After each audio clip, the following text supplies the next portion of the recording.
Boddie. This is KOIN Conversations, and I'm very excited to be able to speak with someone who I respect very much in this community. His name is Kerry Tymchuk.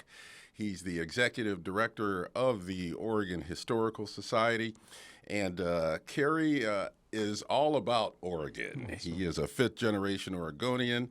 He's graduated from Willamette University Law School. He was a Marion County Deputy DA, a speechwriter for Elizabeth and Bob Dole, especially when Elizabeth Dole was Labor Secretary, Oregon Chief of Staff for former U.S. Senator Gordon Smith. He's very close to the family of the late Senator Hatfield, and also he's a four-time Jeopardy champion. And we'll talk about that as well. Kerry Tymchuk, how are you? I'll take it's a great honor to be here for 200, please, Ken. Well, it's good to have you here.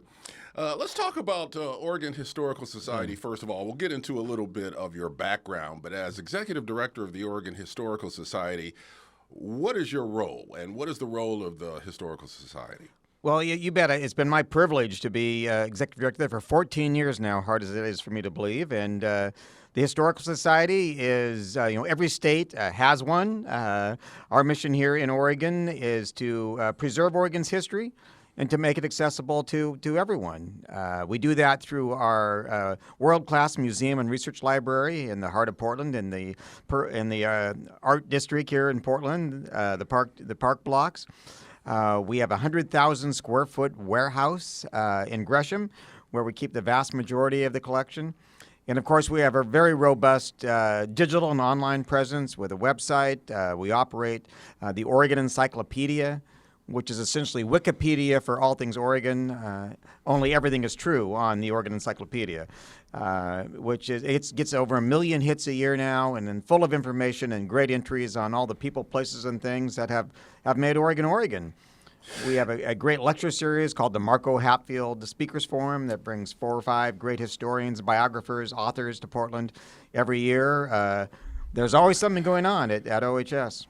Yes, your current exhibits are pretty fascinating right now. You've got one exhibit about the Yasui family, yes, and another about women in flight right now. Let's talk about the Yasui exhibit first of all. Who were the Yasuis, and why are they so important to Oregon history? Great question. And the Yasui family, the first generation immigrated to Oregon from Japan in the early 20th century, the early 1900s. Established a farm and then a store, a Yasui Brothers store, that serviced other Japanese American families as well as Caucasian families too in the Hood River area. And of course, they were quite well known, quite respected. And then of course, December 7th, 1941, and the bottom dropped out on them. The government came in quickly and told them that they had to close the store. And from there, the families were left off to shift off to some of the internment camps where the Japanese Americans had to go. The store taken away from them, their farmlands taken away from them. A second generation, who was the first generation born in America, Minoru Yasui, who was the first Japanese American member of the bar, attorney here in Portland. Early on after Pearl Harbor, there was a curfew enacted. For Japanese Americans, they couldn't be on the street after a certain hour. He purposely violated the curfew and walked into a police station and said, "Arrest me." And they did. And solitary confinement for 9 months here in Portland. You can still see his actual jail cell at the Japanese American Museum here in Portland. And then off to an internment camp. And after the war, he fought for the rest of his life as an attorney to get the government to admit that what they had done was unconstitutional, to put citizens in jail solely because of their heritage. He died in the 1980s, but before he left office, President Obama presented him posthumously with the Presidential Medal of Freedom, the highest award an American citizen can receive. He is the only Oregonian to date to receive the Presidential Medal of Freedom. So, Ken, it's a story of citizenship, what it means, a democracy, of freedom, of liberty. It's just such an important story to tell at this time.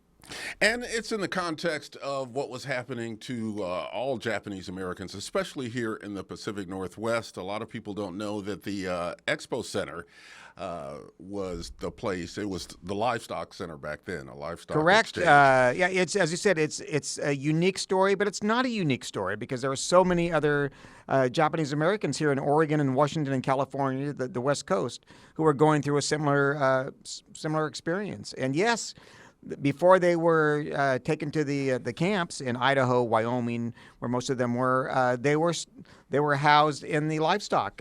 Their home was where cows and horses had been. Yes, absolutely. And this went on for a couple of years? Couple of years, not until after the war ended. Towards the end of the war and after the war, were they allowed to leave and return to their homes. And of course, while they were gone, especially if you were a farmer or an orchardist, you weren't around to pay the taxes on your land. And so the land was often taken from them and sold to somebody else. And many came back to nothing, had to revamp their entire life.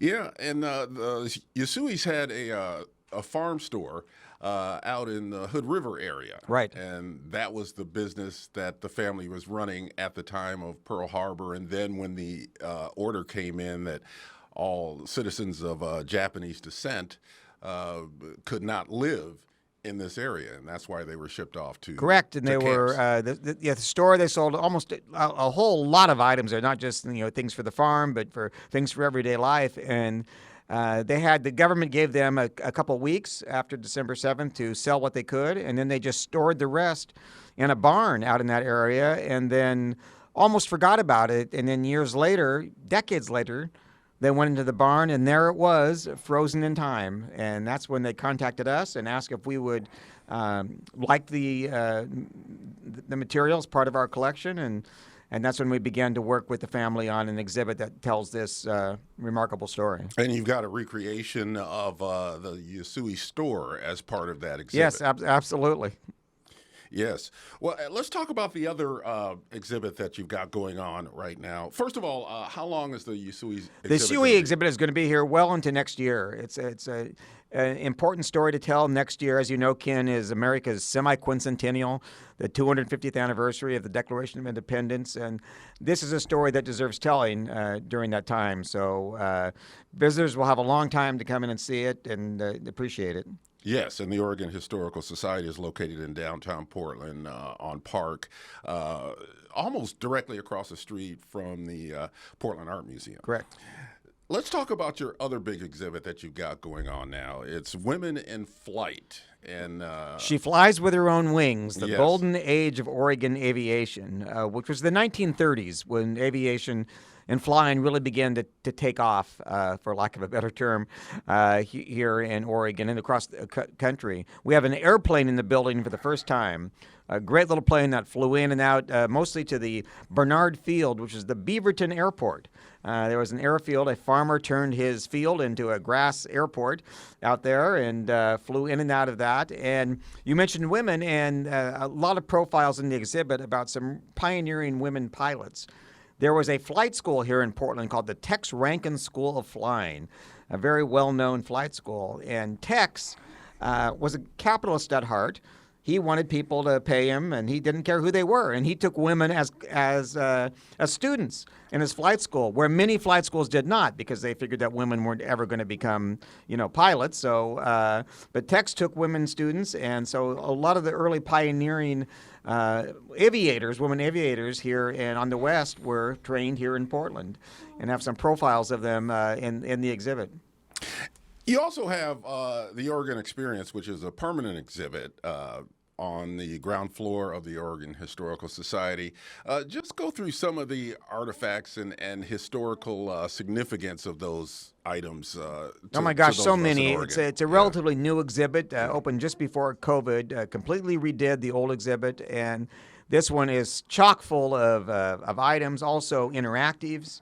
But gosh, it starts out with a pair of what were called the Fort Rock sandals, which were sandals discovered at a dig in southeastern Oregon and carbon dated to over 7,300 years old.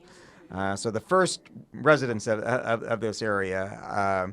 And then from taking it through time, many items from our really, truly remarkable collection of indigenous items, belongings. And then you get to a covered wagon, of course, and to items from the Lewis and Clark expedition, to the first car, one of the first cars that was built here in Oregon. It just goes on through, and then bringing it up to speed to a pair of the early Nike shoes. It's amazing that you also have you've got a big warehouse out in the Troutdale area that has many artifacts that people haven't seen. I haven't seen the warehouse. I've only seen it on tape because, my coworker Jeff Gianola has actually gone through the warehouse and done a story a number. Well, of we'll years get you ago. out there, and it is if your listeners remember Raiders of the Lost Ark, the movie, where the very last scene they hide the Ark of the Covenant in a warehouse the size of South Dakota. It's kind of like that, 100,000 square feet, just chock full of. Our collection includes some 90,000 items, 20,000 books, 20,000 maps, untold millions of photographs, million of feet of video. The largest collection, obviously, of Oregon-related material in the world, and because that's our job. I'll get a chance to see that. Full disclosure here, I was just elected to the Board of Trustees of the Oregon Historical Society. Just getting started now, going through my orientation. But talk about the importance of the board and the contributions of the board to the Oregon Historical Society. Well, we're honored to have you on the board as one of my bosses. Now, there's a board of 36 men and women from across the state. We are the Oregon Historical Society. We're not the Portland Historical Society, so we cover the whole state.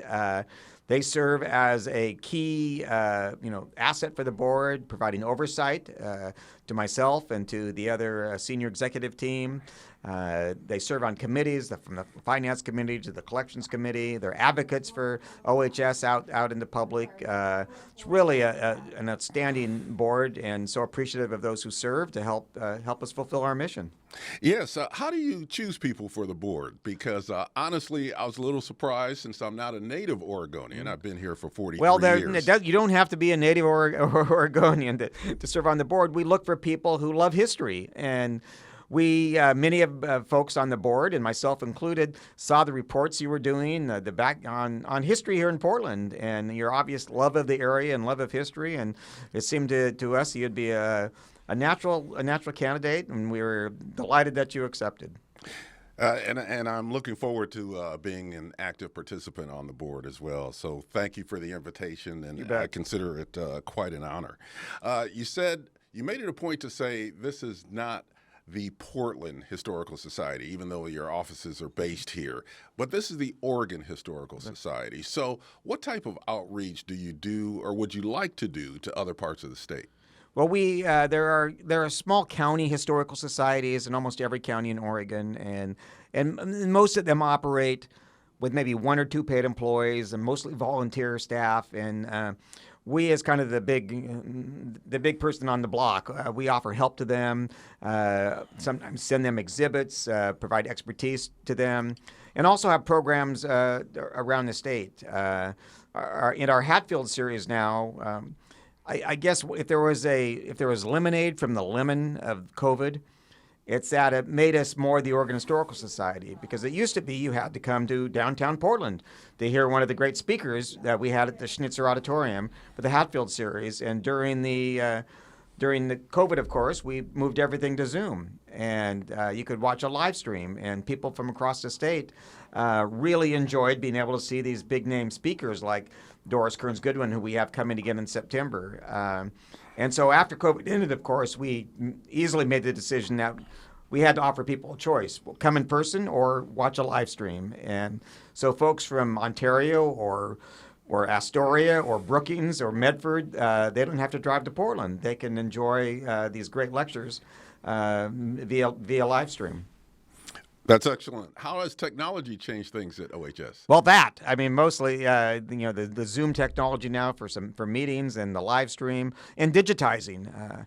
OHS is going through what most museums are going through, which is digitizing their collection, taking photographs of it and providing information so people could access it online. One of our most popular items online is the video of the exploding whale. Oh, yeah. Who can forget that? You can forget that. So that's online now, and we recently remastered the film and redigitized it. And when that whale explodes, it goes in brighter colors than ever before. We're going to take a little break now, come back and speak with Kerry Tymchuk from the Oregon Historical Society. Stick with us. All right, and we're going to pick it up right here. Okay. 5, 4, 3, 2, 1. We are back with Kerry Tymchuk from the Oregon Historical Society, and we're going to continue our conversation by just talking about politics a little bit, because that's where you came from before you took over the reins at the Oregon Historical Society. How has your political experience, and we went through some of that, we can go through some of that again, how has that helped you in this job? Well, it gave me a solid background of how to get things accomplished, how to work in a bipartisan manner. OHS is not Republican or Democrat, we are, we're nonpartisan. We are 501c3, but it gave me some good relationships with opinion leaders and elected leaders here in the state, and it also gave me a great appreciation of history. Working on Capitol Hill for many years as I did, to see history being made and to know the importance of it. It's something I call upon every day in my job. You were also very close to Hatfield, Senator Mark Hatfield, who later became governor. What about Senator Hatfield? I guess the sequence was the reverse. He was like many Oregonians. I was a Hatfield intern during my college years and law school years. I worked here in his office, and then when I went back to Washington D.C., first to work for an Oregon congressman, and then later with Elizabeth and Bob Dole, I became good friends with him and close to him. And when we both returned to Oregon at the same time, he retired from the Senate in January of 1997. And that's when I returned home after my 12 years in Washington, D.C. And from the time he returned home until he passed away, I served as kind of a volunteer staffer for him, helping him with speeches and with appearances. He gave the homily at my wife's and my wedding. Couldn't be a finer mentor for me. He was and remains the gold standard of Oregon public servants. Just talk about his legacy. What was it that made Senator Hatfield so special? Honesty, integrity, bipartisanship. I remember I went to his retirement party in Washington, D.C., and President Clinton, who was then in the White House, spoke. And President Clinton said, Mark Hatfield has no enemies because he makes no enemies. He didn't agree with you on, or of course, everyone on every position, but he would try to work with them. He respected you for your opinion. An amazing career, 8 years as governor, 30 years as senator. Was also Secretary of State, state senator, state representative, a 46-year career in Oregon politics, never losing an election, never losing the trust of Oregonians. Just remains today as so important to Oregon history. During his years as chairman or ranking member of the Appropriations Committee, he brought so much federal money back to Oregon. There would not be an OHSU, Oregon Health Sciences University, without Senator Hatfield. I think it could be said. And you go to every community in Oregon, no matter how big or small, there's a bridge, a highway, a library, community building, a hospital, a health center that he funded and helped to fund when he was so important on the Appropriations Committee. How do you compare his legacy to what we see in politics today, in your mind? Boy, do we need him back, and people like my old boss Bob Dole, who worked across the aisle, who didn't question the other party's motives, or who kept, did not attack, did not insult all the time. Now it's become so smash mouth back there, where you're always questioning and attacking the other side, and they're not your.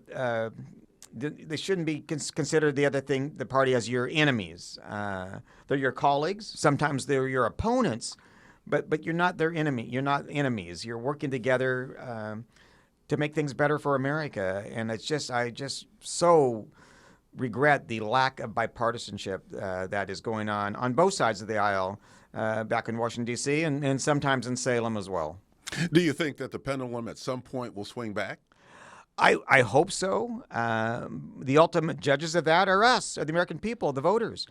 If you don't like what you see back there, if you don't like parties attacking each other, the fringes attacking each other, then you need to elect candidates who want to work towards the middle, who don't believe that compromise is a dirty word, because that's how things get done, is through compromise.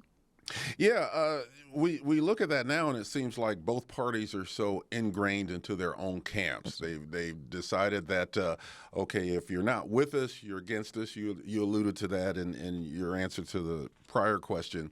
But what is it going to take in order for us to get back to bipartisanship and actually getting things done on a bipartisan basis for the American people as a whole?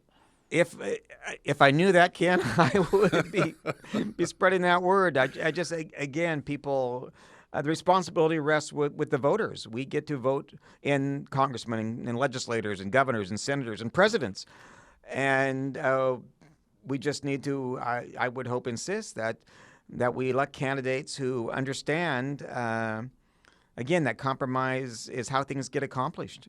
Here, that's how things have always gotten accomplished in Oregon and in the country, and it doesn't. It just doesn't do much for the country to constantly be belittling and attacking. Yes, absolutely. When you talk about Oregon to other people, to people outside of Oregon, obviously, you know, Portland got a rough reputation in 2020 with our response to the pandemic, as well as the George Floyd demonstrations that happened here. But I've always thought, I mean, we live in just a gorgeous state. We have access to everything here, from mountains to rivers to oceans. Anything outdoors you want to do, you can do here. So when you talk to other people about the state of Oregon right now, what do you tell them? Well, one, especially in the summer, Ken, I tell them about the weather here. And you look at the weather across the country with the heat and the humidity and the floods and the storms. And boy, are we lucky to live in this little corner of the world where living in Washington, D.C., as I did for 11 years, and the humidity in the summer, it's so refreshing to be here. And of course, here in Portland, you're right. You're 75, 80 minutes from the beach. You're 75, 80 minutes from the mountains. Zip over to Central Oregon in the high desert. It's just the natural beauty of Oregon continues to just astonish and amaze everyone who comes here. And the friendliness, I talk about Oregon is much less formal than other places, in Washington, D.C., other places. There's a ability still, I think, to work together across party lines to get things done. Oregon is just a special place, and I said honored to be at the Oregon Historical Society to tell Oregon's story. Mindful of the fact, as I often say, that at OHS we are not the Chamber of Commerce, and we're not the Tourism Bureau. Those are grade 8 organizations, and they serve an important role. But our role is to tell the true history of Oregon, the good, the bad, and the ugly. And as you know, Ken, there has been some ugly, from the treatment of the indigenous people to the treatment of African Americans here in much of Oregon history, through the treatment of Japanese Americans. Our job is to make sure that everyone's story is told. Has there been any pushback on that, especially when we look nationally at the attack on DEI, diversity, equity, and inclusion? You talk about some of those stories involving African Americans. We talked about the Yasuis and what happened with Japanese Americans during World War II here. Is there any resistance to actually telling those stories? There has been some, not much, but some. Our Experience Oregon exhibit tells the whole story, and there were a few who went through it and then told me essentially, this makes me feel guilty for being a white man. And my response to them is that you're not responsible for what happened 150 years ago or 100 years ago or 50 years ago, but you're responsible for knowing what happened then and making sure, hopefully, that some of it doesn't repeat itself. Again, our job is to tell the history, and there are those who want to think that history is all good. Well, it's not. You've got to be able to tell the whole story. We've got a big anniversary coming up in this country, 250 years. And here in Oregon, that's going to be commemorated and acknowledged. So just talk about your role in that and what we can expect. Right, yeah, July 4th, 2026, coming up next year, will be the semi-quincentennial of the Declaration of Independence and the founding document of America. At a federal level, they've been at it for years. Congress created a commission, and in the Revolutionary War states, as I call them, Massachusetts, New York, Virginia, where everything took place, have been really driving it for years, for tourism mostly. You know, come see the Boston Tea Harbor, come see Yorktown, come see Independence Hall in Philadelphia. Well, the Western states have been a little bit behind the time because in 1776, of course, the only people here in Oregon and the Pacific Northwest were the indigenous people. We weren't involved in the fight for independence. But each state now has a commission. The legislature last year created the Oregon 250 Commission, asking me to serve as chair, and empowering us to provide some counsel and advice and guidance on how it should be, the 250 should be commemorated and celebrated here in Oregon. Our first job was to put together a website, www.oregon250.org. Would urge everyone to go and to the website where we've adopted some guideposts, a mission, and we'll be spreading the word about how around the state you can commemorate this 250th anniversary. And before we leave you here, I want to talk about Jeopardy. This was in 1989. You were a four-time Jeopardy champion. First of all, it just confirms how smart you are, which I've always been impressed by. You can tell stories about Oregon's history, especially like right on the cuff. I've always been amazed at your recall in that area. But how did you get on Jeopardy? Well, I was living in Washington, D.C. at the time, working for the Doles. Had always wanted to be on. I had watched it, being fascinated with history and trivia since I was a kid. When it was a daytime show, and some listeners of a certain age might remember Art Fleming was the host in the daytime. That's right. But then it turned into a nighttime show, and Alex Trebek is the host, and I was out in California in the Los Angeles area seeing some friends from college and high school, and they were having tryouts.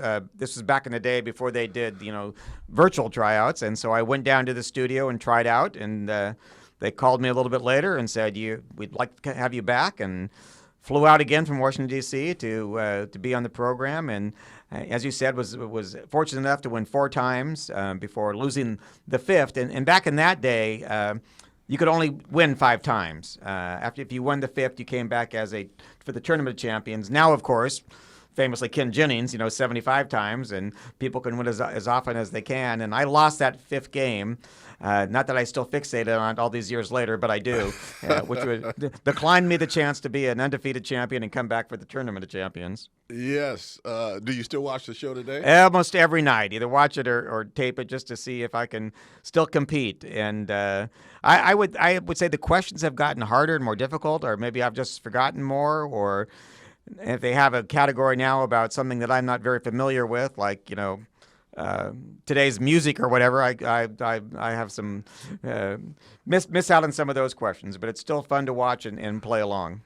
Now, having played the game, I often wonder, is it a matter of just the recall or knowing these facts, or does the surrounding of the game affect your ability to do it? A combination of both. One is the critical thing is ringing your buzzer to beat the other contestants to the buzzer. And you can't ring the buzzer until the question has been being read and the little light goes on. And if you anticipate too early, you lock yourself out and allow others to buzz in first. So that was getting used to the buzzer. It took me about the first part of the first game. I kept missing out. And then finally, when you get the routine, And I think for the returning champions, that helps a lot. If you win 2 or 3 or 4 times, you kind of get into it, and you know when to buzz in. Because I would think most of the questions, you're not the only one who knows the answer. Somebody else knows the answer too. It's just getting the timing right. There are those, of course, where you are the only one who might know, and those that helps as well. So it's a mix of being able to recall and getting that thumb or your finger working on the buzzer. So. Do you recall what your winnings were? What did Yeah, you end up with? back in my day, the money was half of what it is now. The values have gone up, but I think over 4 games it was something like $35,000. So. Did you spend it all in one place? I did spent some of it on a new car. I spent some of it on a trip to a golf camp in Pinehurst, North Carolina, when I was living in Washington D.C. And Pinehurst, nice. But it's something that whenever I go out and speak and people introduce me and say, some of the things I've done, they don't get too excited. But when they say a 4-time Jeopardy champion, it's such a universal thing. I mean, it's a part of the popular culture that brings people together. Everybody knows about Jeopardy. It's such a part of American life, like Wheel of Fortune is too. So yeah, absolutely. Well, I know it's many years later, but still, congratulations. I never congratulated you personally on being a 4-time Jeopardy champion. So the fun part, Ken, and you'll appreciate this being on TV, is that when it was on, they tape 3 or 4 months in advance. As I recall, I taped the shows in June, and they taped 5 shows a day, 2 days a week.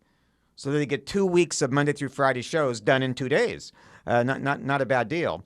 And then when the shows were on 5 nights in a row, I couldn't leave the house in Washington, D.C.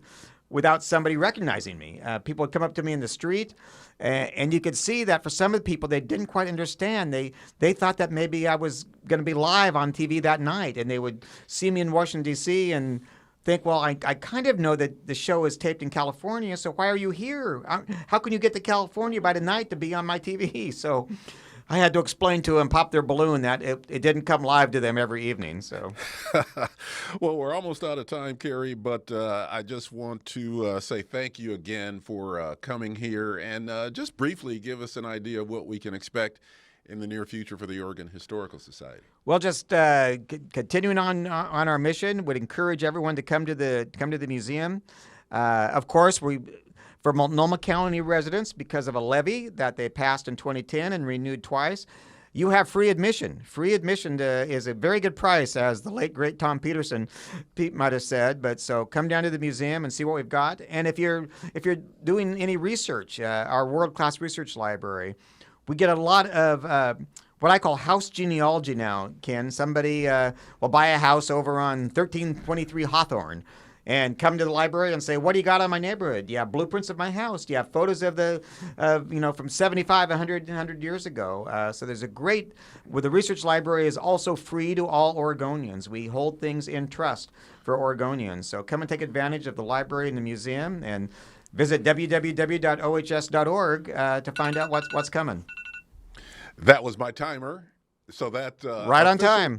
That officially means that we are done. Thank you very much, Kerry Tymchuk, and hopefully we'll have you back for another one of these conversations in the future. Anytime.